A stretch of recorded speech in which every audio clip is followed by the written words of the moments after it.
ஏடா குழந்தைகளே, வெல்கம். நிறைய குழந்தைங்க வந்து கேட்டிருந்தீங்க ஈஆரை பத்தி பேசுங்க அப்படின்ட்டு. நாங்க என்ன பண்றது அப்படின்னா, முதல் விஷயம் வந்து ரெண்டு சப்ஜெக்ட் விழுந்துருச்சு, எனக்கு பிளாங்க் ஆயிடுச்சு, என்ன பண்ணணும்னு ஐடியா இல்லை சார் அப்படின்னா ஃப்ரீயா விடு. இதெல்லாம் பெரிய விஷயம் எல்லாம் கிடையாது. ஏன்னா எல்லாருக்கும் டேலண்ட் வந்து இதுலயே இருக்கணும், பேப்பர்லயே நம்ம படிக்கிறதுலே இருக்கணும்னு அவசியம் கிடையாது. ஸோ உனக்கு ஒருவேளை ஈஆரோ இல்லை வந்து கம்பார்ட்மெண்ட்குள்ளே போற அப்படின்னா கண்டிப்பா அதை விட ஏதோ ஒரு விஷயத்துல டேலண்டோ ஒரு இன்ட்ரெஸ்டோ இருந்திருக்கும் உனக்கு. அது தப்போ சரியா அது பிரச்சனை கிடையாது. பட் எக்ஸ்ட்ரா டேலண்ட் உனக்கு இருந்திருக்கும், அதுல நீ அதிகமா ஃபோக்கஸ் பண்ணிருப்ப, அதனால இது வந்து விழுந்துருச்சு. இது பிரச்சனை இல்லை, திருப்பி இதுல இருந்து வந்துடலாம். இதை வெளியே வரதுக்கு மூணு சான்ஸ் இருக்கு. ஒன்று, நம்ம ஸ்கூல் போய் படிக்கலாம். இன்னொன்று, பிரைவேட்டா கோச்சிங் வச்சும் படிக்கலாம். இன்னொன்று, சீக்கிரம் அந்த வருஷமே முடிச்சுட்டு நம்ம காலேஜ் போகிறதுக்கு ஒரு சான்ஸ் இருக்கு. இந்த மூணு சான்ஸையும் நான் சொல்றேன். இஆர் விழுந்துருச்சுன்னா பதற வேணாம், என்ன பண்ணலாம் அப்படிங்கிறத இப்போ நம்ம பார்ப்போம். இந்த இடத்த பொறுத்த வரைக்கும் முதல்ல சுச்சுவேஷன் அண்டர்ஸ்டாண்ட் பண்ணிக்கணும். மல்டிபிள் சப்ஜெக்ட் விழுந்துருச்சு அப்படின்னா சிபிஎஸ்சி நமக்கு ஒரு சின்ன செக் பாயிண்ட் வைக்கிறான். அந்த செக் பாயிண்ட்டை நம்ம கிராஸ் பண்ணி தான் போய் ஆகணும். முதல் விஷயம் இது, நம்ம ஸ்டார்டிங்ல நான் பேசும்போதே சில உங்களுக்கு இதை சொல்லிட்டேன். ஏன்னா அக்கார்டிங் டு சிபிஎஸ்சி ரெகுலேஷன் இந்த கம்பார்ட்மெண்ட் எக்ஸாம் ஒன்ல ஃபெயில் ஆயிருந்தா அவங்க எழுதலாம், கம்பார்ட்மெண்ட் எக்ஸாம் கொடுக்கலாம் அப்படின்னு கொடுத்துருந்தேன். எசென்சியல் ரிப்பீட் போயிட்டு அப்படின்னா ரெண்டு கிட்டத்தட்ட பாத்தீங்கன்னா கம்பார்ட்மெண்ட் எக்ஸாம் எழுத முடியாது, அவங்க அது எலிஜிபிள் கிடையாது. அடுத்த விஷயம் பார்த்தீங்கன்னா, நம்ம கிட்டத்தட்ட ஒரு இயர் நம்ம இதுக்கு ஃபாலோ பண்ற மாதிரி இருக்கும், படிக்கிற மாதிரி இருக்கும். இல்ல எனக்கு ஆல்டர்னேட்டிவ் வழி எது இருக்கா அப்படின்னா கண்டிப்பா இருக்கு இருக்கு. எல்லாரும் அதை ஆனா டார்கெட் பண்ண மாட்டீங்க. ஒரு இயர் இருக்கு. இந்த ஒரு இயர் வந்து நம்ம என்னென்ன பண்ணலாம் அப்படிங்கிறது ரொம்ப முக்கியமான விஷயம். நான் ஓப்பன் ஸ்கூல்ல படிக்க போறேன்னா இல்ல சிபிஎஸ்சிலே நான் எப்படி படிக்க போறேன் அப்படிங்கிறத இப்ப நம்ம வந்து முடிவு பண்ணக்கூடிய ஒரு இடத்துல இருக்கோம். ஃபர்ஸ்ட் ஸ்ட்ராட்டஜி என்னென்னலாம் வந்து ஸ்ட்ராட்டஜிக் ஆப்ஷன்ஸ் எல்லாம் இருக்கு அப்படிங்கிறத நம்ம பார்ப்போம். இது கீழே வந்து ரெண்டு பார்ட். ஃபர்ஸ்ட் நான் பிரைமரியா எடுத்துக்கிறேன். ரெண்டு part, part one part two. நம்ம வந்து இது பார்ட் டூ பார்ப்போம். ஏன்னா சிபிஎஸ்சி தான் நமக்கு பிரைமரியான ஐடியா எப்பயுமே இருக்கும். சிபிஎஸ்சி ரூட் பொறுத்த வரைக்கும் இது ரிப்பீட் பண்றதுக்கான அர்த்தம். அதாவது stay with CBSE regulation or I mean regular or private candidate. அதாவது நீங்க ஸ்கூல் போய் அட்மிஷன் போட்டு திருப்பி படிக்க ஐயோ முடியாதுமா, முக்காவாசி முடியாதுமா. பிரைவேட் கேண்டிடேட்டா நீங்க படிக்கலாம். சரி, எப்படி அப்ளை பண்ணுன்னு சொல்றேன். Private candidate take a deep breadth. Okay, முழு வருஷமும் திருப்பி நீங்க ஆரம்பிக்கிற மாதிரி தான் இருக்கும். எல்லா சப்ஜெக்டையும் திருப்பி எழுதுற மாதிரி தான் இருக்கும். கஷ்டம்லாம் நினைக்காத. சில விஷயங்கள் இதுல வந்து அட்வான்டேஜ் இருக்கு. இப்போ நீங்க அடுத்த அகாடமிக் இயர் ஜாயின் பண்ணி அந்த 12th ஃபுல்லா இருக்கிற அத்தனை சப்ஜெக்டையும் திருப்பி நீங்க எழுதுற மாதிரி தான் இருக்கும். இன்னொரு ரூட் என்ன அதை சொல்லுங்க முதல்ல அப்படின்னா, என்ஐஓஎஸ், அதாவது national institute of open schooling. இது பொதுவா நிறைய இடங்கள்ல ஃபாலோ பண்ணிட்டு தான் இருக்காங்க. So take exam only for a remaining subject. அதாவது நம்ம பாஸ் பண்ணியிருப்போம்ல, ஃபெயில் பண்ணத அந்த ரெண்டு இருக்கு இல்லையா, அதை மட்டும் நம்ம எழுதுற மாதிரி இருக்கும். ஆனால் ரெண்டு மட்டும் எழுத முடியாது, அதில் ஒரு செக் பாயிண்ட் இருக்கு. This allow you to graduate and get your 12th class passing certificate with very year. அப்பயே உங்களுக்கு பாஸ் பண்றதுக்கான வாய்ப்பு இருக்கு அப்படின்னு சொல்றோம். இதை நீங்க ஃபர்தரா இதை நீ தெரிஞ்சுக்கணும் அப்படின்னா NIOS.AC.in அந்த வெப்சைட்குள்ள சும்மா போயிட்டு வாங்க. இப்போ ஒய் கன்சிடர் NIOS அப்படின்னா, முதல் விஷயம் ஏன் அதை பத்தி நம்ம பேசுறோம் அப்படின்னா, டைம் சேவ் ஆகிறதுக்கான ஒரு வாய்ப்பு இருக்கு. NIOS பொறுத்த வரைக்கும் என்ன சொல்றான், demand exam ODE allow you to take exam as soon as you are fully prepared. So rather than ஒரு வருஷம் நம்ம கிட்டத்தட்ட உட்காந்துருக்கணும் அவசியம் இல்லை. அடுத்து டிரான்ஸ்ஃபர் கிரெடிட். என்ன விஷயம்னா, இந்த மார்க் சொன்னல, சிபிஎஸ்சில நான் ஒன்று ரெண்டு பாஸ் பண்ணியிருக்கேன் அப்படின்னா அதை அங்கே கொண்டு போயிருக்கலாம், அந்த சர்டிஃபிகேட் கொண்டு போயிருக்கலாம். நம்ம ஸ்கூலே மாறுறோம், அந்த ஓப்பன் ஸ்கூலிங்க்கு மாறுறோம். அந்த மாறுற இடத்துல இந்த மார்க்கை நம்ம கொண்டு போய்க்கலாம். அங்கே பாருங்களேன் என்ன கொடுத்துருக்கான், make two subject you have already passed in CBSE directly you are new NIOS mark sheet. அதை கொண்டு வந்துக்கலாம். You don't start from zero. இந்த இடத்துல ஜீரோ இருந்து ஸ்டார்ட் பண்ண அவசியம் இல்லை. அதே மாதிரி இதுக்கு சில பெனிஃபிட் இருக்கு. ஆனால் எல்லா இடங்களும் இது ஏற்றுக்குவான்னு என்னால் சொல்ல முடியாது, நான் ஃபுல்லாக பார்க்கல. ஆனால் நம்ம இந்தியா பொறுத்த வரைக்கும் காலேஜ் அட்மிஷன் அப்புறம் ஜேஇ நீட் இதுக்கெல்லாம் வந்து இந்த ஓப்பன் ஸ்கூலுடைய சர்டிஃபிகேட் அக்செப்டபிள் தான். அதனால அது பெரிய பிரச்சனையா தெரியாது. எனக்கு தெரிஞ்சு நீங்க படிங்க, ஒரு விஷயம் படிச்சாலும் தப்புலன்னு தான் தோணுவேன், தோணுது.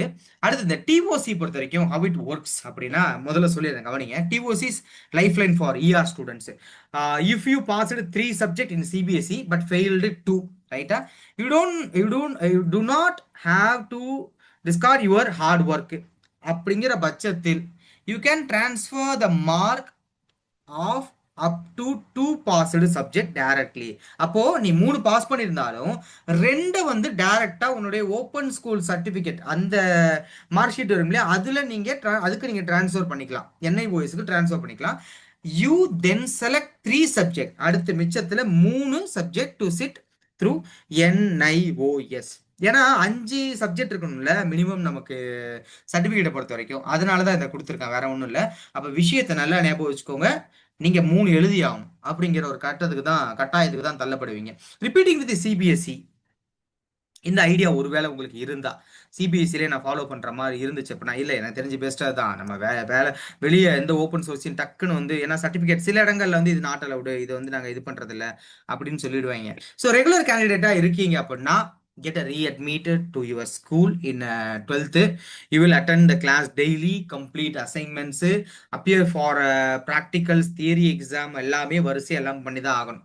பிரைவேட் கேண்டிடேட்டா இருக்கிறீங்க, அதாவது register directly on the CBSE portal பண்ண முடியும். You will study independently at home without attending school. Only go your assigned centre for a board exam next year. இல்ல இடையில இதுக்கு நீங்க கோச்சிங் வேணும்னாலும் எங்கிட்ட ஜாயின் பண்ணிக்கலாம், ஜாலியா படிக்கலாம், பாஸ் பண்ணலாம் லோவஸ்ட் காஸ்ட்ல.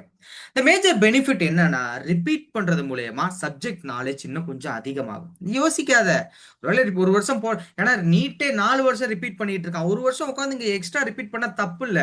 நிறைய காம்படிட்டிவ் எக்ஸாம் வந்து வந்தோடனே கிளியர் பண்ணலாம் வித்தவுட் ரஷ்ஷிங். எந்த ஒரு விஷயம் இல்லாம 5 சப்ஜெக்ட்லயுமே நல்ல ஸ்கோர் நீங்க பண்ணலாம் ரிப்பீட் பண்ணீங்கன்னா.